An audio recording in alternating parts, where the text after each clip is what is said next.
네, 지금부터는 성경책 쉽게 이해하기 마가복음 이제 두 번째 시간을 갖도록 하겠습니다. 하나님의 말씀을 섬기는 종으로 오신 예수 그리스도. 그러니까 예수님의 섬김은 하나님의 말씀을 섬기는 겁니다. 그냥 막연히 하나님을 섬기는 것이 아니라 정확하게 하나님의 말씀을 섬기는 거예요. 그러니까 하나님의 말씀이 성취되실 수 있도록 예수님이 그 모든 사역들을 하시는 것을 마가복음에서는 기록하고 있습니다. 그러니까 마가복음은 우리가 지난 시간에 공부한 걸 거기 복습 제가 세 가지를 기록해 놨는데요. 이사야서 53장에 기록된 고난받는 종, 이 고난받는 종으로 오시는 예수 그리스도에 대한 하나님의 대언의 말씀을 성취하고 있다라는 걸 보여주고 있고, 그 다음에 즉시라는 단어를 사용해서 하나님께서 정말 살아 역사하시는 것을, 그러니까 즉시로 예수님이 말씀하실 때 즉시로 병들이 떠나가고 마귀가 떠나가고 죽은 자들이 살아나는 이런 놀라운 역사들. 그래서 그것이 하나님의 왕국의 복음. 그래서 복음은 여러분,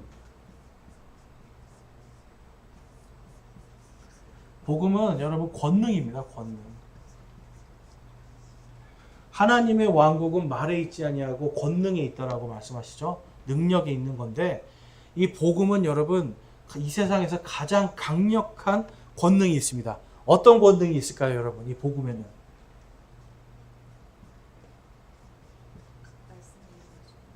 말씀이 이루어지고 우리에게 생명을 주시는 거예요, 여러분. 여러분 요즘에 의사들 뭐 파업하고 막 난리도 아닌데 사람들이 의사라는 직업을 굉장히 존경하죠. 의사라는 직업을 존경합니다. 그 사람을 존경하는 게 아니라 그 의사라는 직업 자체를 존경해요. 왜 그럴까요? 그 사람들이 여러분 이 생명을 다루기 때문에 그래요. 생명을 다루기 때문에. 우리가 볼 때는 아무것도 아닌 건데 그거 치료 안 하면 생명에 큰 문제가 생기는 병들이 많이 있거든요. 그런데 의사들은 그거를 의학적인 지식과 함께 치료해 주잖아요. 그러니까 마가복음에서는 계속해서 치유하시는 주님을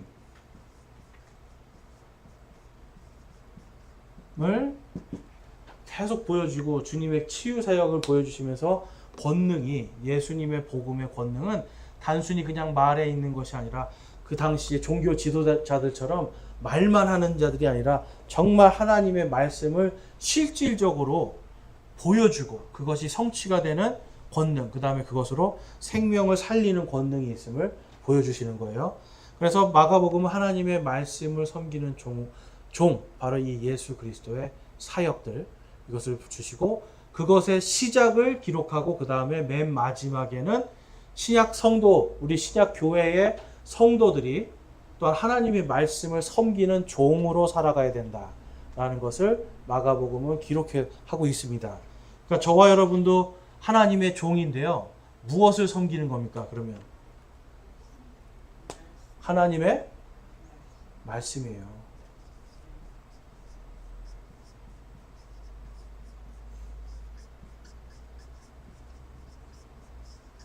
그래서 우리가 예수님을 믿으면 구원받습니다 라고 하는 하나님의 말씀의 이 언약을 믿고 섬기고요.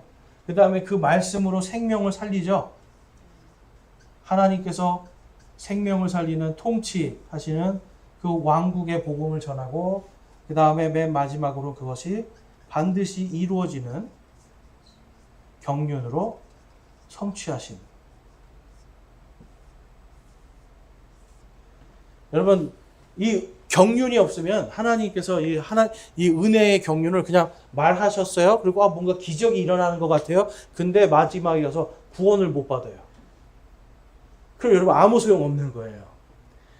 그걸 성경에 봤더니 주님, 제가 주님의 이름으로 마귀를 내쫓았습니다. 주님의 이름으로 병든 자를 고쳤습니다. 막 하고 왔는데 주님이 뭐라고 그래요?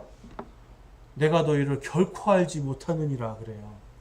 그러니까 이 사람들이 전한 복음은 아무런 권능이 없는 거예요. 복음은요, 무조건 이 생명이 살아서 역사하는 하나님의 왕국의 복음이 되어야 하는 겁니다. 이것을 지금 마가복음에서는 예수님께서 그렇게 사역하셨고 우리 교회가 신약 시대의 교회가 바로 그 사역을 해야 된다라고 말씀해요. 그러니까 저와 여러분은 교회를 다니는 사람들이 아니에요. 그러면 뭡니까, 여러분? 교회를 다니는 사람들이 아니에요. 하나님의 말씀을 섬기는 종들이에요. 자, 따라해 보겠습니다. 나는 교회 다니는 사람이 아니다. 말씀을 섬기는 사람이다. 여러분 이거를 잘 명심하셔야 됩니다. 말씀을 섬기는 자로 부르심을 받은 거예요. 저와 여러분이.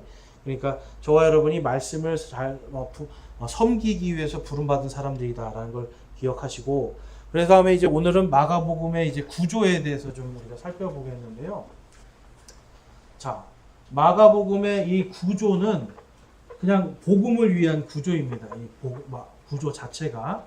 그러니까 마가복음은 복음에서 시작해서 복음으로 끝나는 책이기 때문에 하나님의 아들 예수 그리스도의 복음의 시작이라고 하면서 첫 1장 1절이 시작이 되잖아요.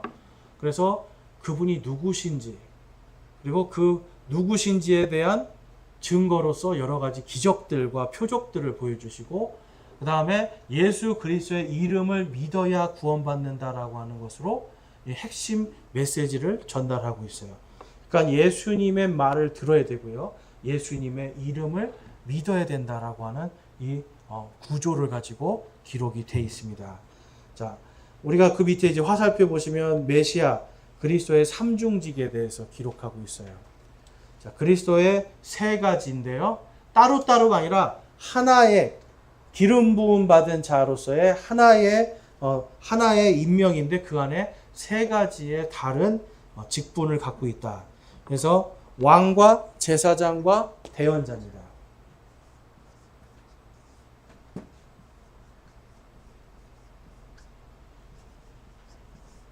그리고 대언자. 그런데 여러분이 보실 때는 이 세 가지 사역 중에 어떤 게 제일 가장 좋은 사역인 것 같으세요? 왕이 좀 마음에 드세요? 대언자가 좀 더 마음에 드세요? 제사장이 좀 마음에 드세요? 네. 자, 근데 하나님께서 이 세 직분의 사람들에게 이렇게 기름을 부으는 거예요. 딱 머리에 기름을 부으면서 너는 이제 왕이다라고 임명을 해요. 그러니까 이 그리스도다라는 뜻은 뭐냐면 임명받은 자예요. 그러니까 하나님께서 기름을 부어서 왕으로 임명을 하고 제사장으로 임명을 하고 대언자로 임명을 하는데, 이 세 직분에게 각각 다른 일들을 시키셨는데 또 공통적으로 한 가지 일을 시키셨어요. 뭐냐면 그것은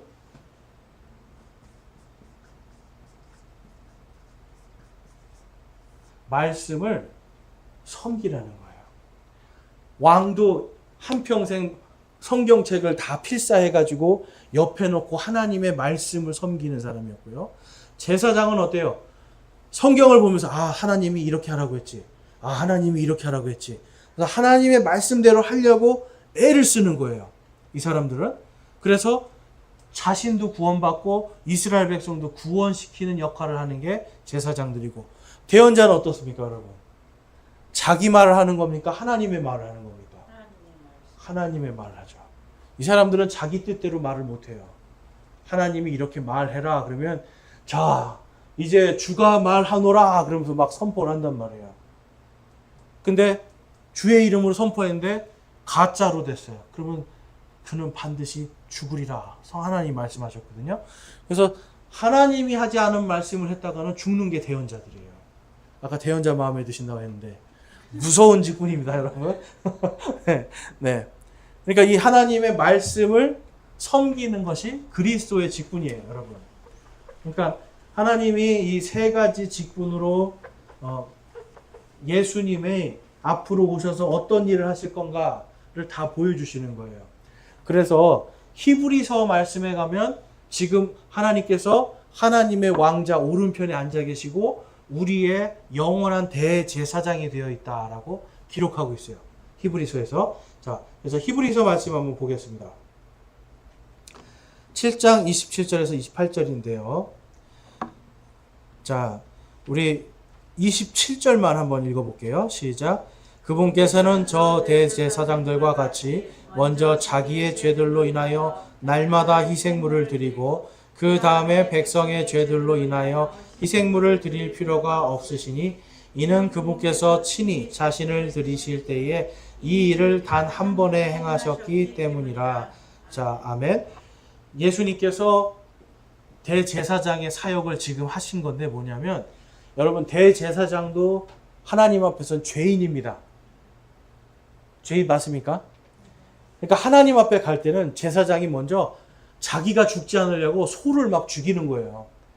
그러니까 내가 죽지 않으려고 가서 막 씻고 또 소를 잡아서 죽이고 그 피를 막 제단에 뿌리고 하면서 하나님 저 살려주세요. 제 죄 용서해 주세요. 한 다음에 그리고 나서 하나님이 용서해 주시면 다시 가서 씻고 깨끗한 옷으로 갈아입고 그 다음에 백성들을 위해서 이제 거기서 피의 제사를 드린단 말이에요. 자, 근데 예수님은 그럴 필요가 없는 분이라는 거죠. 왜냐하면 그분은 죄인이 아니기 때문에. 그분은 죄인이 아니기 때문에 이 두 가지의 사역을 단 한 번에 끝내신 거예요. 대제사장으로서 자신의 몸을 죽여서 자신의 피로 모든 백성들의 죄를 한 번에 용서하시고, 그 다음에 동물과 같이 그냥 임시방편의 그 헌물이 아니라 자신의 피, 바로 하나님께서 인간의 몸으로 오신 그 인간 자체의 피로 깨끗하게 모든 죄인들을 위한 대신 속죄물로 드려주셨다. 그래서 그러한 것들 때문에 단 한 번 사역하심으로 영원한 우리의 대제사장으로 지금 하늘에서 앉아 계십니다. 28절 한번 같이 읽어볼게요. 시작. 율법은 연약함을 가진 사람들을 대제사장들로 삼거니와 율법이 있은 뒤에 하신 맹세의 말씀은 영원 무궁토록 거룩히 구분된 아들을 대제사장으로 삼느니라. 아멘. 예수님을 대제사장으로 삼아 주셨어요. 그래서 히브리서에서는 예수님이 하나님의 왕자 오른편에 앉아 계십니다. 원래 대제사장은 하나님의 왕자 앞에서 앉을 수 있는 존재들이 아니라 서서 계속 거기서 일을 하는 사람들이에요. 성전에서 불도 켜고요, 뭐 향도 태우고 하나님 앞에 이 떡도 막 바쳐드리고 빵도 드리고 포도즙도 드리고 막 이런 거 한단 말이에요. 앉아 있을 새가 없어요. 근데 예수님은 앉아 계세요. 왜 앉아 계실까요? 다 끝났으니까요. 더 할 게 없는 거예요. 그래서 성경에서는 예수님이 앉아 계신다라고 기록하고 있어요. 근데 안식일교 2단에 가보면 예수님이 지금도 서서 일하신다고 그래요. 그래서 구원해 주셨는데 살아서 어떤 일을 했나 해서 예수님이 조사 심판이라는 걸 해가지고 막 해가지고 잘못한 거 잘한 거 막 지금도 그거 계산하고 계신대요. 근데 여러분, 성경엔 그런 말이 없습니다. 단 한 번 예수님이 죽으심으로 그분을 믿는 모든 자들은 그냥 과거, 현재, 미래의 죄가 그냥 싹 다 용서받는 거예요. 우리의 모든 죄를 위해서 대속하셨잖아요. 그러니까 이거는 과거의 죄만도 아니고 현재의 죄만도 아니라 미래에 내가 죽을 때까지 저지를 죄까지 다 용서하신 거예요. 그러니까 조사심판 같은 거 할 필요가 없는 거죠. 이미 그분의 피로 다 깨끗하게 됐기 때문에. 그래서 대제사장으로 앉아 계십니다. 제가 말씀드린 이유는 그러한 걸로 모르면 자꾸만 이상한 말 하는 사람들한테 넘어가기 때문에 그래요. 자, 그래서 예수님께서 대제사장으로 계시고 그 다음에 다시 오실 때는 뭘로 오세요? 다시 오실 때는 심판의 왕으로 오시는 거예요. 그래서 허벅지에, 넓적들 허벅지에 왕들의 왕, 주들의 주라고 딱 써있는 이름으로 오시잖아요. 그러니까 예수님의 왕의 사역은 다시 오실 때 되는 거고요. 그 다음에 예수님이 십자가에 달려 돌아가시기까지는 대언자의 사역을 하셨습니다. 그래서 기적도 일으켜 하시고 그 다음에 하나님의 말씀을 다시 선포하죠. 바리새인들과 서기관들 이러한 사람들이 하나님의 말씀이 아니라 다른 걸 가르치니까 예수님이 오셔서 너희 이 독사의 자식들아 라고 욕을 하시면서 말씀으로 새롭게 원래 하나님의 말씀은 이거야 라고 해서 정확하게 가르쳐 주시는 거예요. 자, 거기는 이제 구조로 이제 들어가서 보면 1장에 예수 그리스도의 복음의 시작이라고 해서 이제 주님이 선포하는 하나님의 왕국의 복음을 믿으라고 선포를 합니다. 믿으라. 왕국의 복음을 믿으라. 그러면서 이제 그분에게 이제 침례자 요한이 했던 사역이 이제는 예수님께로 넘어가요. 그래서 침례의 권위. 그 다음에 예수님이 말씀을 가르치시죠.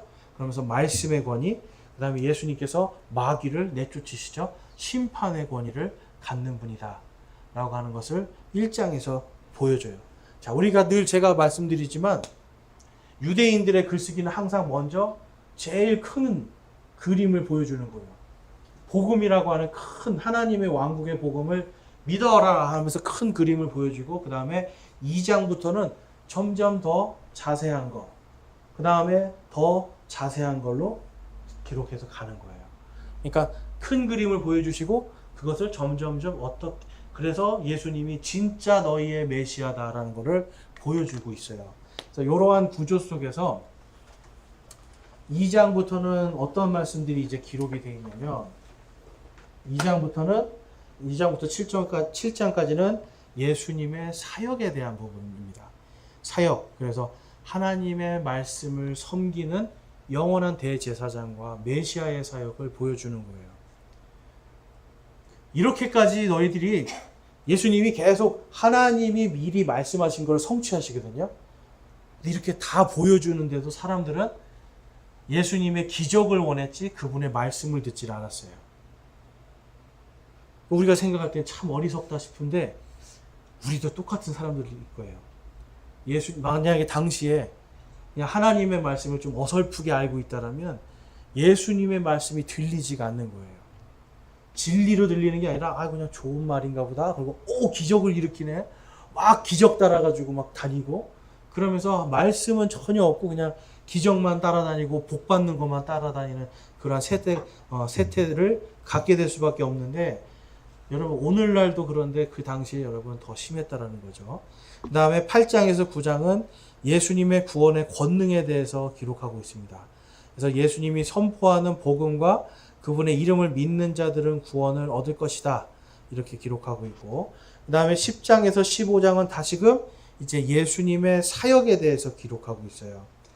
그래서 아까는 이제 예수님이 좀 큰 그림 안에서 말씀을 섬기는 그러한 영원한 대제사장과 메시아의 사역을 보여줬다면 10장과 11장부터는 이제 그러한 사역을 제자들에게 넘겨주기 시작하세요. 그러니까 제자들을 둘씩 셋씩 해서 보내셔서 마귀를 내쫓게도 해보시고 병든 자를 낫게도 하시고 그들이 하나님의 왕국의 복음을 선포해요.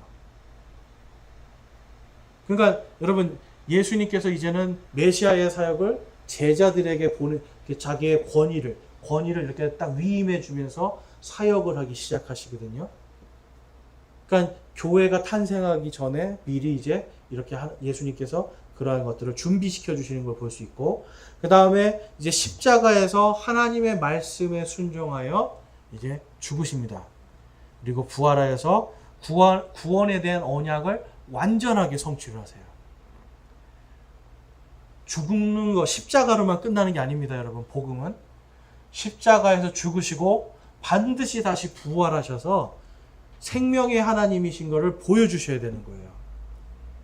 그래서 제가 늘 말씀드리죠. 구약의 복음은 죽어서 천국 가는 복음이 아니라 다시 부활하는 복음입니다.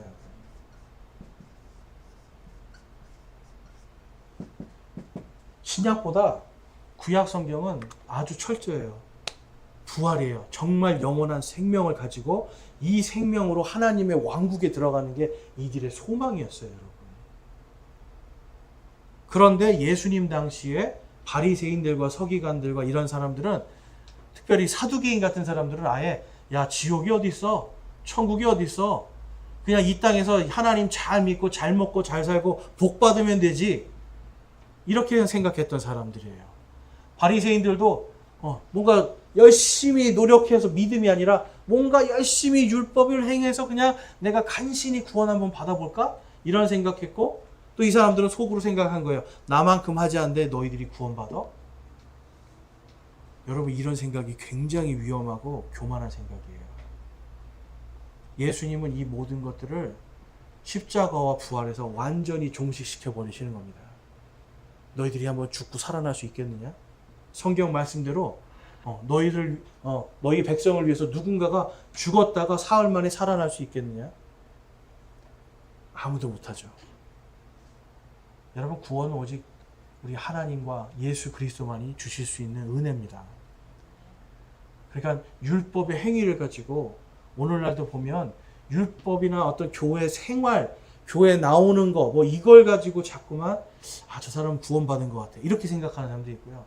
또 형제 중에 어떤 예를 들어서 일요일에 사업을 하시는 분들은 나오기가 힘들잖아요.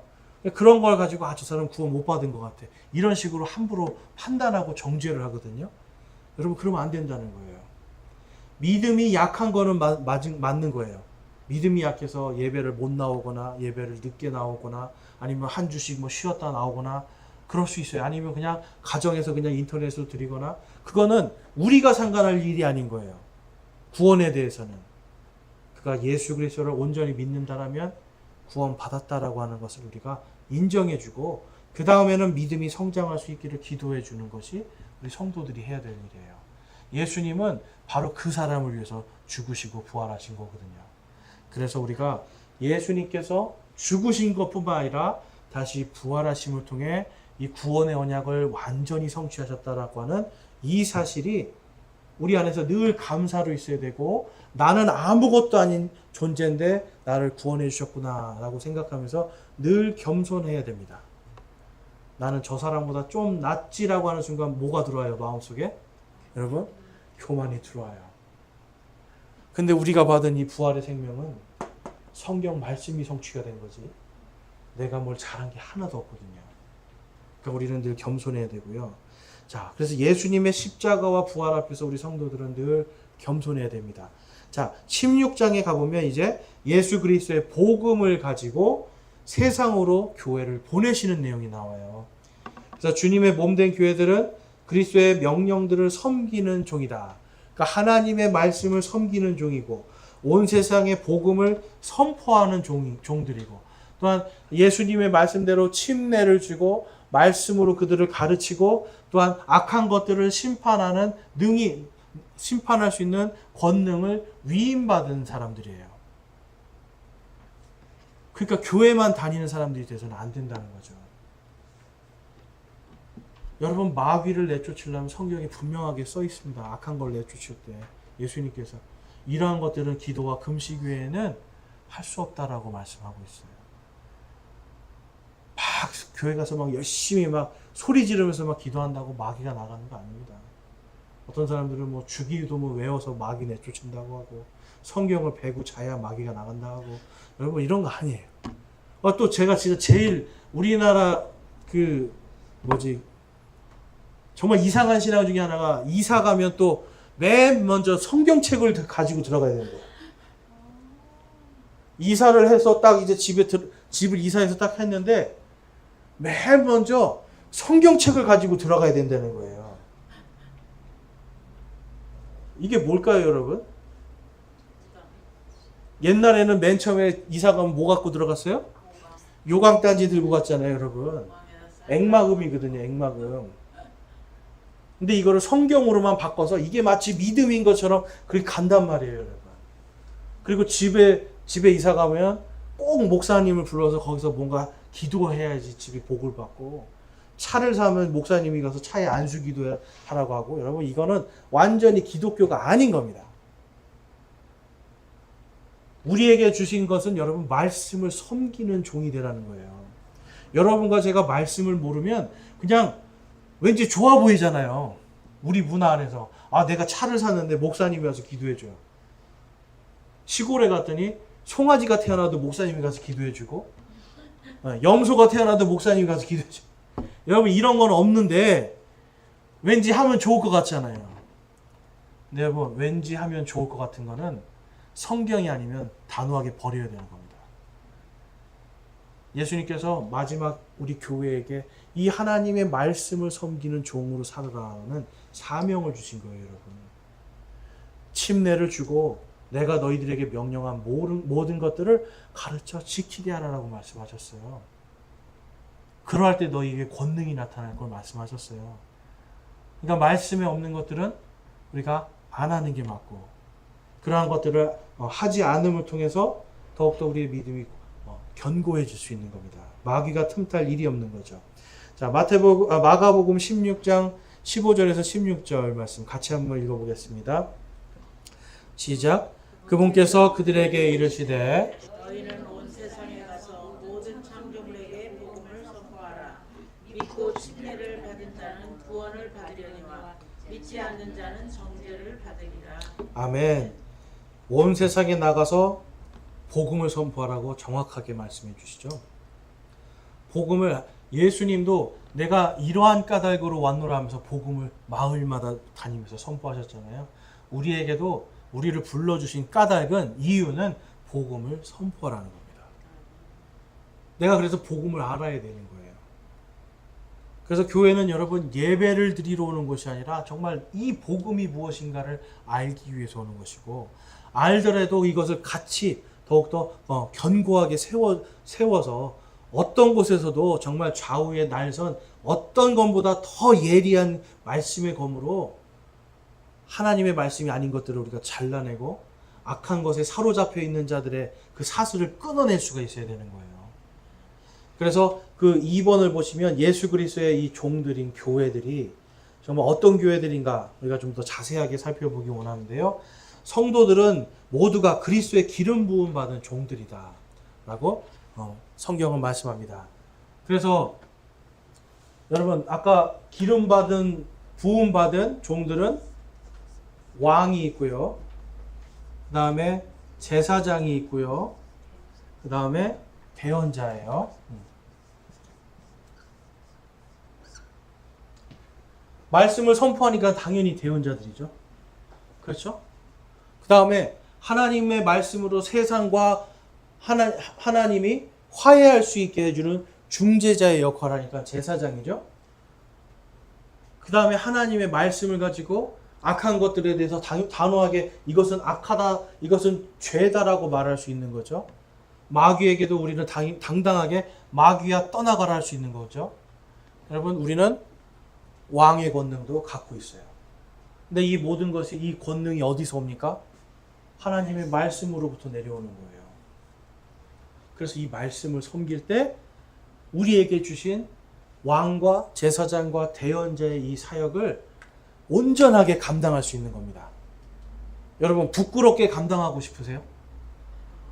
하나님도 원하시지 않는 거예요. 우리가 부끄럽게 이걸 감당하는 것이 아니라 이 세상에서 정말 당당하고 영광스럽게 이것을 감당하기를 원하신다라고 성경이 분명하게 말씀해요. 베드로전서 2장 9절 말씀 보겠습니다. 자, 같이 한번 읽어볼게요. 시작. 그러나 너희는 선정된 세대요 왕가의 제사장이요 거룩한 민족이요 특별한 백성이니 이것은 너희를 어둠에서 불러내어 자신의 놀라운 빛으로 들어가게 하신 분께 대한 찬양을 너희가 전하게 하려 하심이라. 아멘. 뭘 한다는 거예요, 여러분? 찬양을 전하는 자, 대언자죠. 그것을 전해서 어둠 가운데 있는 자들을 빛으로 인도하는 사람, 제사장이죠.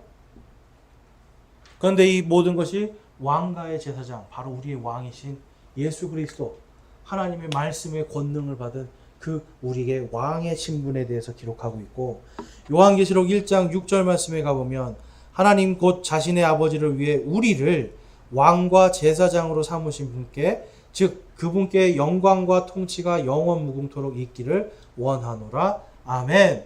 하나님 아버지를 위해서 우리를 무엇으로 삼으셨대요? 왕과 제사장으로. 근데 여러분 왕이 자기 일을 안 해요. 그럼 나라가 어떻게 됩니까? 제사장이 자기 일을 안 해요. 그러면 쉽게 말해서 여러분 교회가 어떻게 되는 겁니까? 이 두 가지 사역을 우리는 정말 제대로 해야 돼요, 여러분. 그런데 하나님의 말씀에 따라서 이 말씀으로서 왕의 사역을 하고 말씀으로서 이 제사장의 사역을 잘 감당하지 못하면 하나님 앞에 가서 우리는 부끄러움밖에 당할 게 없는 거예요. 예수 그리스도의 심판석 앞에 딱 갔는데 예수님이 물어보실 수 있어요. 이렇게. 자, 그 앞에 가면 이제 우리가 낱낱이 회개보고한다고 돼 있어요. 하나님 앞에 딱 가면 이제 우리가 성령님 안에서 제가 살아온 이야기를 말씀드리겠습니다 하면서 쫙 다 회개보고하는 거예요. 그래서 왕의 사역은 제가 하나도 못했습니다. 제사장 사역 조금 하다 말았습니다. 대언자의 예수천국 부신족 한 번은 해봤습니다. 이러고 그 앞에 딱 서 있고, 그럼 하나님 물어보시면, 그러면 도대체 뭐 했냐? 그러면, 예, 저는 어디서 과장까지 올라갔고요. 돈을 얼마 벌었고요. 집에 화장실이 몇 개고요. 차는 뭘 끌고요. 하나님이 그러면 너는 지푸라기밖에 못 쌓았구나. 나무와 지푸라기 건초밖에 없구나. 성령의 불로 확 지나가면서 다 태워버리고 불에 탄 것처럼 부끄러운 구원을 받게 되는 겁니다. 구원은 해주시지만 제대로 사역하지 않았기 때문에. 그런데 우리가 만약에 그 앞에서 하나님, 자기가 고백하는 거예요. 저는 말씀으로 어떻게 살았습니다. 말씀으로 사람들과 하나님이 어떻게 화해하도록 저는 어떻게 살았습니다. 대언자로서 저는 말씀을 어떻게 선포하면서 살았습니다라는 것을 하나님의 영에 감동돼서 이야기하는 거예요. 여러분, 이때는 우리가 내가 말하는 게 아닙니다. 하나님의 영에 감동돼서 이게 뭐 잘난 척이 아니라 그냥 다 말하게 돼 있는 거예요. 그럼 하나님이 뭐라고 하시는 거예요? 잘하였다. 잘하였구나. 충성된 종아. 내가 정말 신실한 청지기구나 하면서 하나님께서 반드시 보상해 주시는 겁니다. 그러니까 지금 이 시대에 살면서 눈에 보이지 않지만 힘들지 않습니까, 여러분? 복음 전한다는 거 힘들어요. 그리고 하나님과 세상 안 믿는 사람과 하나님 사이에서 어떻게든지 이 사람 좀 믿게 해보려고 그 사람한테 내가 열심으로 다해서 정말 선한 일들을 해주고 하는 거 쉽지 않아요, 여러분. 그리고 또 사람에게, 내가 가장 친한 사람에게 예수님 믿으세요 말할 때 어떠세요? 이 사람하고 관계가 끊어지지 않을까 두렵지 않으세요? 복음을 전한 다음에 서로 어색해지고 껄끄러울까 막 두려운 마음이 있지 않습니까? 그럼에도 불구하고 우리가 그래도 예수 그리스도를 믿어야 됩니다 라고 하면서 하나님의 말씀을 전하는 것에 열심을 내고 한 명의 생명이라도 더 구원하고 싶은 그 하나님의 마음을 우리가 조금이라도 더 이해하면서 살아간다면 하나님은 반드시 우리에게, 여러분, 하나님의 왕국에서 큰 상급을 주실 줄로 믿습니다. 고린도후서 5장 17절에서 19절에 가보면, 그런즉 누구든지 그리스도 안에 있으면 그는 새로운 창조물이라. 옛것들은 지나갔으니 보라 모든 것이 새롭게 되었도다. 18절과 19절 같이 읽겠습니다. 또 모든 것이 하나님에게서 났으며 그분께서 예수 그리스도를 통하여 우리를 자신과 화해하게 하시고 또 화해하게 하는 사역을 우리에게 주셨으니 곧 하나님께서 그리스도 안에 계시사 세상을 자신과 화해하게 하시며 그들의 범법을 그들에게 돌리지 아니하시고 화해하게 하는 말씀을 우리에게 맡기셨느니라. 아멘. 무엇을 맡기셨대요, 우리에게? 말씀을 맡기셨어요. 왕과 제사장과 대언자로서 하나님께서 분명히 말씀하시는 거예요. 세상과 내가 화해하게 할 수 있는 그 복음의 말씀을 너희에게 맡겼다.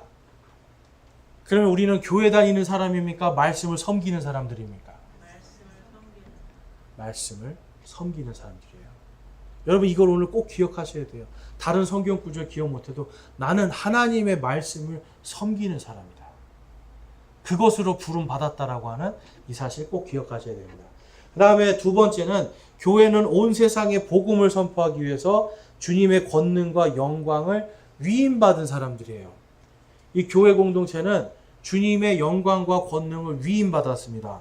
마가복음 1장 38절에 가보면 그분께서 그들에게 이르시되 우리가 다음 마을들로 들어가자 내가 거기서도 선포하리니 이런 까닭으로 내가 왔노라 하시고, 예수님이 오신 이유는 말씀을 선포하기 위해서 오셨어요. 그 다음에 에베소서 3장 말씀에 가보면 또 예수 그리스도에 의해 모든 것을 창조하신 하나님 안에 세상이 시작된 이후로 감추어져 온 이 신비에 참여하는 것이 무엇인지 모든 사람들이 보게 하려 하십니다. 교회는요, 하나님의 말씀이 모든 사람들이 볼 수 있도록 하는 공동체입니다. 그 다음에 그 목적은 이제 교회를 사용하사 하늘의 처소들에 있는 정사들과 권능들에게 하나님의 갖가지 지혜를 알게 하려 하심이라. 11절과 21절 같이 읽겠습니다. 이것은 곧 그분께서 그리스도 예수 우리 주 안에서 작정하신 영원한 목적에 따른 것이라. 곧 그분께서 영광이 그리스도 예수님을 통해 교회 안에서 모든 시대에 걸쳐 끝없는 세상까지 있기를 원하노라. 아멘. 영광이 교회 안에 있어요. 교회 건물 안에 있다는 겁니까, 여러분? 이게 교회 건물이에요? 아니면 예수님의 말씀을 섬기고 하나님의 말씀을 섬기는 두세 사람 이상이 모여 있는 공동체입니까? 공동체예요. 이 공동체에게 그 예수 그리스도의 영광이 모든 시대에 걸쳐 있고, 그 다음에 앞으로 있는 끝없는 시대까지 영원히 있기를 원한다라고 성경이 기록해요. 교회는 여러분 불멸하는 영광을 가진 공동체입니다. 그러니까 여러분 그냥 교회 그냥 나오는 게 아니에요. 그 다음에 저기 있는 큰 교회보다 우리가 좀 못하다. 여러분 절대 주눅 드실 필요가 없어요. 왜냐하면 우리는 두세 사람 이상이 모인 그곳에 뭐가 있다고 성경이 분명하게 말씀합니까? 예수 그리스도의 영광, 하나님의 권능, 이것이 하나님의 말씀을 섬기는 공동체가 가지는 엄청난 권능과 영광, 이것이 영원토록 불멸하는 영광이라고 성경은 기록하고 있어요. 자, 그래서 마가복음 16장에 갔더니 바로 예수 그리스도를 믿고 따르면서 복음을 선포하는 자들에게 이러한 권능을 주시겠다라고 기록하고 있습니다. 같이 한번 16장 17절에서 20절까지 읽어보겠습니다. 시작. 믿는 자들에게는 이런 표적들이 따르리니 곧 내 이름으로 그들이 마귀들을 내쫓으며 새 언어들로 말하며 뱀들을 집어올리며 어떤 치명적인 것을 마실지라도 해를 받지 아니하며 병든 사람들에게 안수하면 그들이 나으리라 하시더라. 이렇게 주께서 그들에게 말씀하신 뒤에 하늘로 올려져서 영접을 받으시고 하나님 오른편에 앉으시니라. 그들이 나가서 모든 곳에서 복음을 선포하며 주께서 그들과 함께 일하시며 따르는 표적들로 말씀을 확증해 주시니라. 아멘. 예수님이 올라가셨는데도 불구하고 복음을 선포할 때 그들과 함께 일하셨다고 하죠. 함께 사역하시고 그들에게 따르는 표적들로 또한 확증해 주시고. 여러분 우리나라에도 초기에 선교사들이 와서 정말 아무도 믿는 사람들이 없는 곳에 말씀을 가지고 왔잖아요. 그 말씀을 가지고 왔을 때 정말 기도했을 때 낫는 사람들이 있었고요. 마귀 들린 자들이 마귀가 떠나는 역사들이 일어났고요. 그 다음에 이 영어밖에 못하던 이 선교사들이 한국말 배워서 한국말로 복음 전하고 있었고요. 여러분 믿는 자들에게는 불가능한 것이 없습니다. 말씀을 섬기고 그 말씀대로 내가 왕과 제사장과 대언자의 사역을 하려고 하나님 앞에 매달리면 그러한 일들이 생기는 거예요.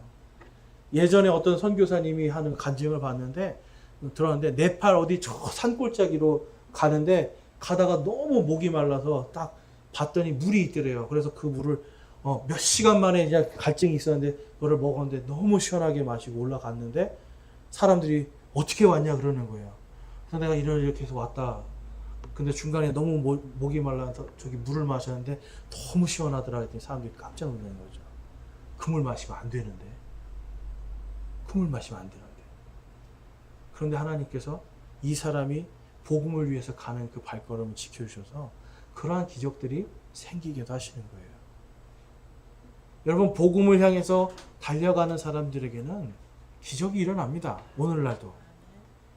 그리고 그 기적들이 여러분 계속 일어나는 것이 아니라 그것들로 하나님이 살아계신 걸 확증하고 표적으로 보여주시고 그 다음에는 어때요 여러분?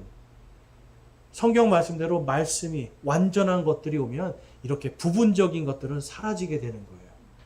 우리나라에도 처음에는 그러한 기적들이 있었지만 하나님의 말씀이 딱 완성이 되면서 교회들이 그때부터는 하나님의 말씀으로 성장해 나갔잖아요. 그래서 오늘날도 여러분 저 오지나 하나님의 말씀이 아예 없거나 글을 모르는 자들에게는 하나님께서 그렇게 역사하시기도 합니다. 그렇지만 대한민국은 어때요? 글 못 읽는 사람이 전체의 2%밖에 안 됩니다. 우리나라는. 예. 2% 정도 외에는 나머지는 성경을 다 읽을 수 있죠. 그렇기 때문에 하나님의 말씀만 제시해줘도 그들 안에서 하나님을 믿는 기적이 일어나고요. 절대로 회개하지 못할 사람들이 회개하는 기적이 일어나고요. 그리고 회개하고 하나님 앞에 엎드렸더니 병도 낫는 일들이 생겨요. 여러분, 이러한 것들은 말씀의 역사지 어떤 특정한 목사의 역사라거나 아니면 어떤 교회의 역사가 아닌 겁니다. 말씀을 섬기는 자로 내가 말씀 앞에 무릎 꿇었더니 이러한 일들이 하나님이 은혜로 주셨다라고 하는 이러한 간증들과 기적들은 오늘날도 존재합니다. 그런데 문제는 그것만 쫓아가니까 문제가 되고요. 그거 하나님이 아니라 그것만 바라니까 그래요. 그러니까 하나님을 바라야 되는데 바리새인들처럼 그 기적만 보려고 오늘은 또 어떤 기적이 일어날까? 그리고 오늘은 내가 좀 어떻게 치료돼 볼까? 아니면 내가 좀 뭐 어떻게 성령의 어떤 짜릿한 뭘 느껴볼까? 이게 전부 다 여러분 하나님하고 상관없는 것들. 그래서 이러한 것들을 여러분 네 글자로 은사주의라고 이야기합니다. 은사주의. 그 사람들은 뭐냐면 다 자기가 복받고 싶은 걸로만 가는 거예요. 근데 재미있는 건 그분들의 항상 하는 말은 뭐냐면 지금 예수님께서 제사장으로 앉아 계시잖아요. 그런데 자꾸만 불안한 거예요. 내가 또 뭔가 성령 뭘 받아야 구원받을 것 같은데, 하나님의 말씀을 아는데도 말씀 말고 또 좀 다른 거 좀 해야 구원받을 것 같은데, 내가 뭐 교회를 열심히 다녀야 뭐 좀 복을 받을 것 같은데, 이러한 족쇄나 어떤 올무에 딱 사로잡혀서 자유가 없게 산단 말이에요. 근데 여러분, 말씀을 섬기는 사람들은 기적이 없어도 괜찮습니다. 내가 지금 뭐 가난하면 그래, 가난해도 괜찮습니다. 하나님 함께해서 나와 함께 하시는데 내가 뭘 못하겠습니까? 이런 담대함을 가지게 돼 있어요. 그리고 항상 주를 기뻐할 수밖에 없습니다. 여러분, 아무도 기뻐할 수 없는 상황에 기뻐하는 게 그게 기적 아닙니까? 아무도 감사할 수 없는 상황에 감사하는 거, 그게 기적이에요, 여러분. 저와 여러분은 그래서 왕과 제사장과 대언자의 이 사역을 잘 감당하려고 할 때 하나님께서 기쁨도 주시고 감사도 주시고 충만한 은혜도 주시고, 여러분, 이것이 우리가 하나님 앞에 받아야 되는 정말 놀라운 인생의 기적들입니다. 그래서 우리 마가복음의 마지막 말씀은 우리를 바로 그 하나님 아버지의, 하나님의 아들 예수 그리스도의 복음으로 세상으로 가서 주님과 함께 일하라, 이것을 마지막에 선포해요. 저희 공동체가 주님과 함께 일하는 공동체가 될 수 있기를 주님의 이름으로 축원합니다. 기도하시겠습니다. 하나님 아버지, 감사합니다. 저희들 오늘 말씀을 통해서 저희 공동체가 정말 믿음으로 온전히 서서 왕과 제사장과 대언자로 하나님의 말씀을 섬겨야 되는 주님의 종들로 부르심을 함께 보았습니다. 하나님, 저희들이 어떤 것에도 교만하지 않게 해주시고, 또한 우리 자신을 자랑하지 않게 해주시고, 오직 예수 그리스도만 자랑하며 우리를 위해서 십자가에서 죽으시고 부활하신 그 주님의 영광이 우리 안에 있음을 늘 기억하고, 그 말씀을 맡은 자들로서, 말씀을 섬기는 자들로서 세상 앞에 당당하고 영광스럽게 걸어나갈 수 있도록 저희를 인도하여 주시옵소서. 우리 주 예수 그리스도의 이름으로 기도드려 싸움나이다. 아멘.